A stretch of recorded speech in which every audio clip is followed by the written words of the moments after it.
Well, I'd like to begin today somewhere in the middle of the sweat lodge yesterday.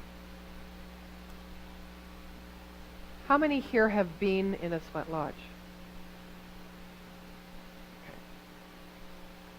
There are 4 rounds, one for each of the 4 directions. And the gentleman's name who facilitated the journey for us yesterday was Casey Eagle Speaker.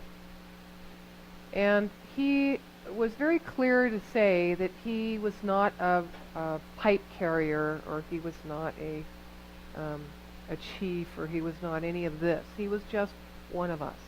He was the one that was chosen to care for the journey in the sweat lodge. And he said, so I never walk ahead of you. I walk among you.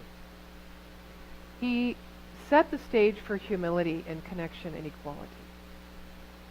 He talked about the 4 colors of the broadcloth that were hanging inside the sweat lodge, each of which, of course, represents one of the 4 directions. The yellow for the east, the red for the south, the black for the west, and the white for the north. I wonder, those of you who were in the sweat lodge, did you notice where you were facing, which broadcloth color, what quadrant you were in? Did you notice that? For those of you who are in the sweat lodge? I was in white, in the north, in the mental plane. I wanted to be in the black, in the emotional plane. I noticed that first right off, because I thought, this is where I'm going to really get out of my mind and just integrate and get into it. And then I realized, that's why I'm in the white one. Right? That's why my attention had to be on the white, because I needed to release that, right? But he was a gentle soul. He was full of humor. He was humble. And one of the things I enjoyed about it was that he brought us in from the outside. He brought us in with the grandfathers and the ancestors. So all that has gone before. And we were very grateful. We were brought to gratitude for that. And we were asked to just give thanks and do our prayers and just be present with all that has gone before. And that was the first round. And the rounds were they were fairly short, actually. They were about 20 minutes each. And the heat itself on the stones was, it was above sauna temperature, but it wasn't, when you breathe in, burn your lungs hot, like I have experienced before. So it was a little more of a teaching sweat, a gentle sweat. I had thoughts about that too going in. I thought, I wanted the real intense one, you know? Anyway, it was just perfect. It's perfect. So somewhere in the middle, or the 3rd round actually, was when we went deeper in. And because we're talking about the eye and the shadow, I thought it was a very recent and palpable story to share with you today. We went into the healing of self. And I spent most of the time on me and on my physical self, which I don't normally do. I usually spend a lot of time gathering people in and doing prayers for everyone else, which I did. I had time to do that in the first round. But by the time the 2nd and 3rd round came, it was all about me. My life, my vibrancy, my strength, my courage, my wholeness, my seeing, my vision, me. And I noticed that I was a little uncomfortable there. Not terribly, but a little. But I noticed that it was the plague of the Western mind. You know, the Western mind is more prone to defeat itself, to denigrate itself, to get depressed, to be filled with self-doubt and self-loathing and separation, as opposed to the Eastern mindset. So I was just noticing that.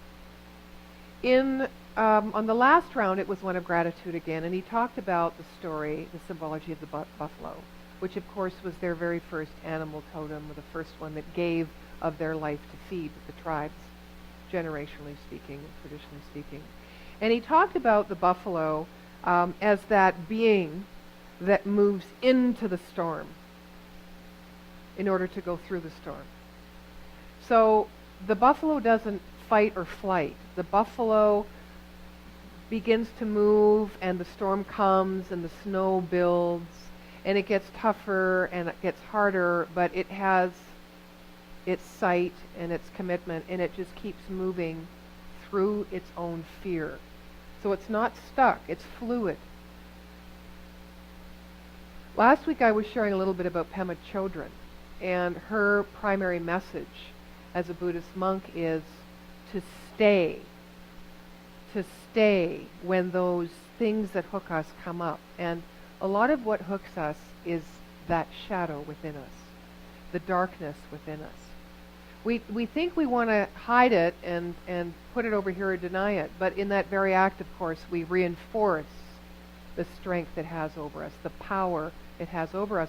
Because unlike the buffalo, in our shadow, we just don't walk through it. What would walking through the shadow look like? What would walking through those pieces of yourself that you do not accept or you do not like look like if you were to be that buffalo and not get hooked or attached or drown or get buried in the snow pile, but have that vision to see beyond, which we all always talk about, of course, in Science of Mind, as that one life, that one truth, that force that's within us that we are never separated from. What would it look like? Well, I have to share that what it looked like for me was wearing it on the outside. Is being completely vulnerable and open, or open and therefore, I think, vulnerable. But that is a misnomer too, because when you're open, you're not vulnerable. You're afraid to be open because you think. You fear what might come at you if you're open and raw. But when you're open and raw, you are like that veil, that gauze, that gossamer wing through which all things can move through. You're like the dream catcher. Everything passes through when you're open. It's when you're closed and you think you're protecting yourself, even with a secret inside, that forces will come up against you because they have something to come up against. When you're open, sure, it'll be scary. It's unfamiliar territory. How often have you been in unfamiliar territory and gotten to the other side and been amazed at your capacity? That wasn't me. Well, something was with me because that wasn't me. Excuse me? No, it's just you haven't recognized yourself there before. But that was definitely you. I was on the outside, I was watching. That was you. Right? How many times, Monica, in the studies, in your studies for ministry, Trish, how many times do you get choked because you don't want to share something because you think it isn't equal to what you were supposed to be, that causes such vast and deep pain in your body and in your emotional heart? And then eventually, and we all have things that do that to us, eventually it just comes like projectile. We can't keep it in anymore. Or like the pot with the steam lid, up, done. Right? I don't think the buffalo knew how to do that kind of thing. That's a human thing. Right? That's a should not. That is a concern about how we appear, how well we're doing. Based on what? What lies behind us? You know what Emerson said. Helen, shout it out.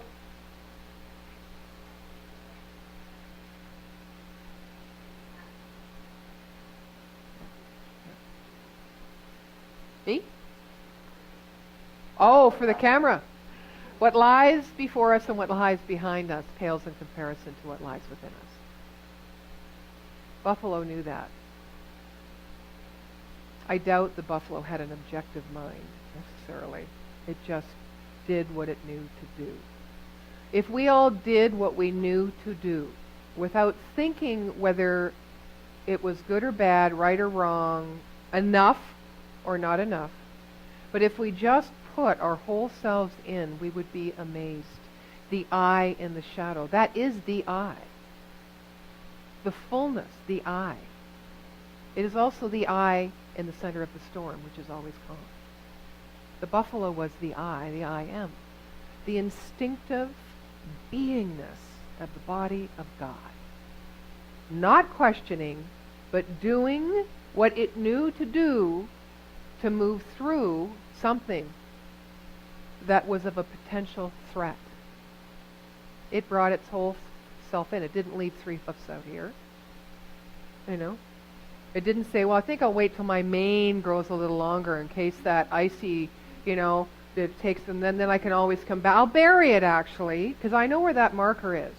Because that's where I had my baby. So I'll come back there and I'll just dig up that mane and throw it on me. And just in case I get sideswiped and it's like, where does our mind go? That was Louie's mind right there. Sorry, I just kind of should have had my nose on for that one.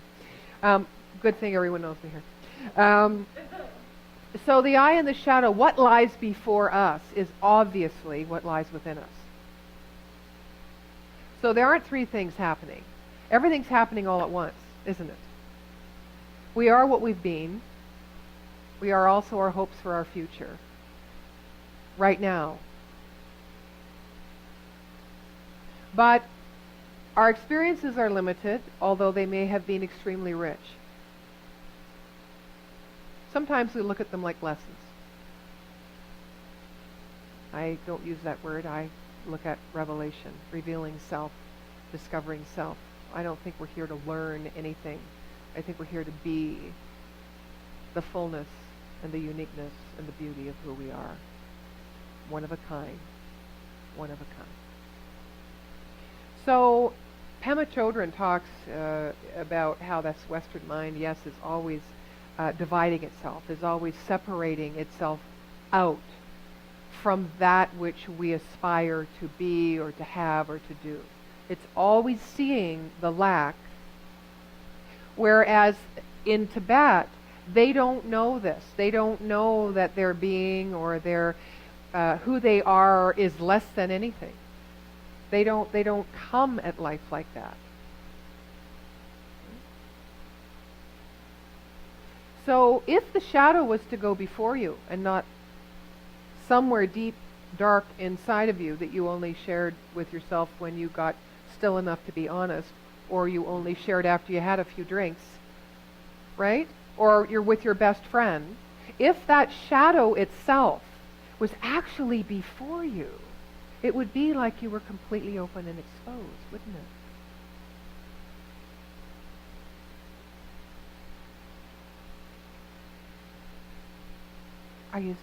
Can you kind of see that there's more of a wholeness there in which you can walk in life with all of you? Is it not a bit of a relief? Do you even know what's in your shadow? Or do you only know the places that you go to in your mind mostly? Because in the shadow, if we look at in metaphysics, that subconscious mind that we're not always aware of, we're not conscious of, right? So the idea in metaphysics is to open that subconscious mind up and allow that within it that is false belief or limited idea, untruths about self, about life, about God, whatever it is, up and out. Okay? That's why we talk so much about disciplining our conscious mind and being mindful about what we think and what we say, and if we are coherent within ourselves, clear.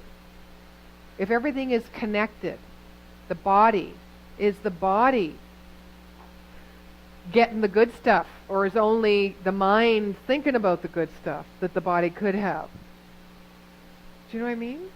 Like, is our mind and our heart and our body all working in tandem? Are they coherently clear? Are they giving each other similar messages? Are they in alignment?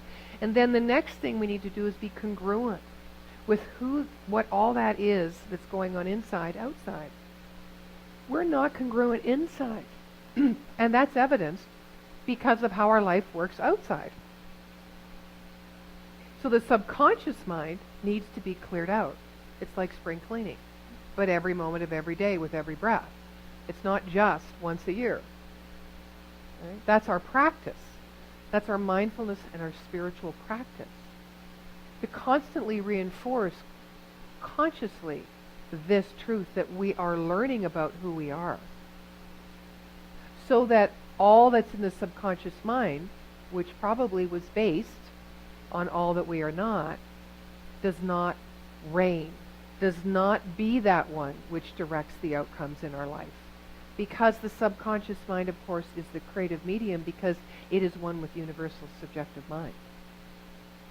It is the one, the subconscious mind, the shadow, the darkness.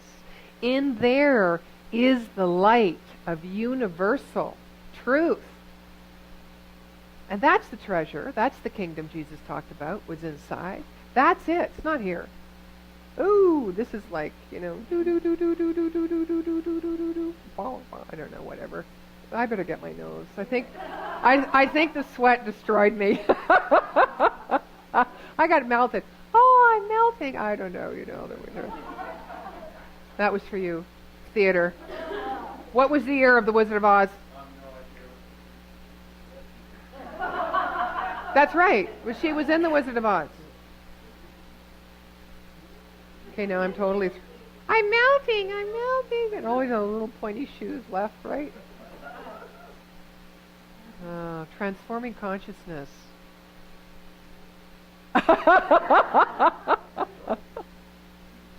So the thing, you can't honor your humanity unless you transform your consciousness, right? This is the work we do. But the real work we do is honoring our humanity. Because it can come from outside in and it can come from inside out. It's not just a one-way street. I mean, our work is always on the inside. That's what we say, right? First. And the reason we say it is because if you want to change anything on the outside, you must change consciousness first. And consciousness is invisible. So is our shadow. Unless it's not. Of course, both consciousness and our shadow are apparent in our demonstration in what we manifest in life. Okay? So the idea is to work inside and outside.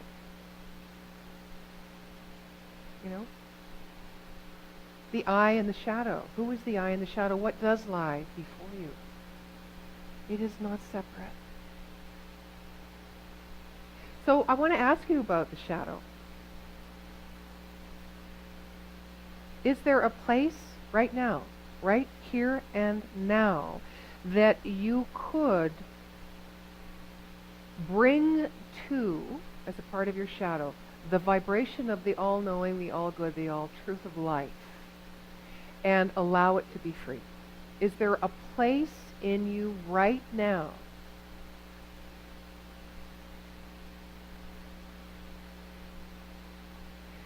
that is like a cork in a wine bottle, that all you have to do is pop it? You're that close. You just have to pop it. That you would like, in the native tradition, actually, to offer up to spirit. Because as you bring this out through you, you release this in you and consciousness. The consciousness of humanity. Is there a place? I'll share with you part of my, as you're thinking about that, part of my vision on the third round, which was the much more intense healing round, and the drums were louder and louder and constant, and I could feel the drum beats in my heart. And I had a moment there worried for Maureen because of her former heart stuff, and I thought, oh my God, if I'm feeling the heart stuff, how's her heart, right? And she had a great time, She was, again, just think about yourself, Nadene. Just keep the energy here, right? So one of the things that happened for me was, as I was trying to allow that energy to move through all of my body, just as if you were just taking that little brush and dusting the crumbs off the table to leave that clean white surface. I knew most of my time I was like this, in the dark, because it's a dark experience, right? You're in the womb. That's the idea. You can't see anything or anyone. So being grounded with my energy and lifting my energy up to be open at the same time. But I could feel the sacredness here, coming out here, they kept saying, Nadine, pull your skirts down. Pull your skirt, because I don't know, maybe it's my age, but I like to put my skirts way up here, and traditionally you have to be respectful, so you had to be covered to the ankle and here, and they pull your skirts down. So I'm thinking it's dark, it's the Louis and me. I can pull my skirts up now. So I'm feeling the heat, and I thought, as soon as Casey says door, I thought, oh, gotta get those skirts down, So for those of you who are in there, that's what I was doing most of the time. So anyway, the energy was coming out, and the energy was coming in. So I was visualizing this loop of energy, right? Heaven and earth together, this one energy moving through me, and then I would reverse the energy. So that's a lot of what I was doing, but I realized that from here coming out was shame and fear and vulnerability from my lower chakra out. And from here, coming up through my heart, through my throat, was self-doubt, lack of confidence. So shame and guilt and lack of confidence and belief. So those are the ones I was working with in the third round.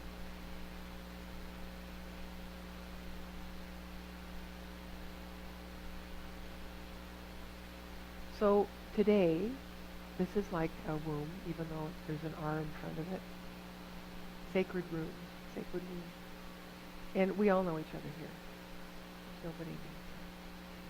Just be okay. So if you would like to take this opportunity, as the energy is brought here from the grandfathers, from your leadership that was in this energy that is still obviously vibrating from yesterday, that brings you this gift today. If there's anything that you would like that's just underneath, ready for that cork to be popped, just allow yourself to be open and vulnerable. Nothing will happen, because there's no bad, there's only good. There's only the further release and the further experience and expression of good within you. So reveal that, bring that, fill your subconscious mind and the darkness or the shadow that lives within you.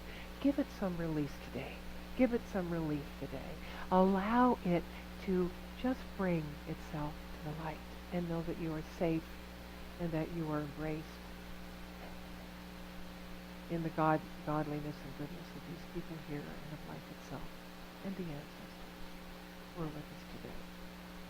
So I give you this moment. Just listen, breathe in, and see if there's something that is needing to be released. That's something that you are now truly, even if you're scared, ready to see from that shadow, to honor all that it has brought you, all that it has served, and all the ways it has served you to this point in time. Because what lies before you can only ever lie within you.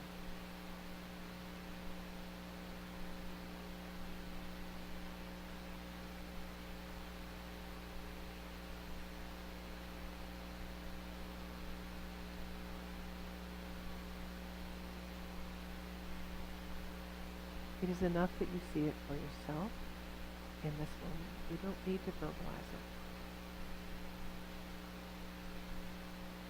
But take it into the warrior, the buffalo.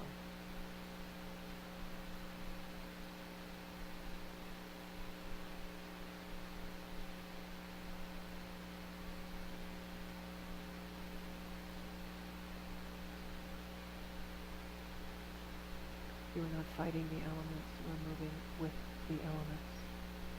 You're allowing the elements of your life, which is your past and your dreams for the future, to also play a part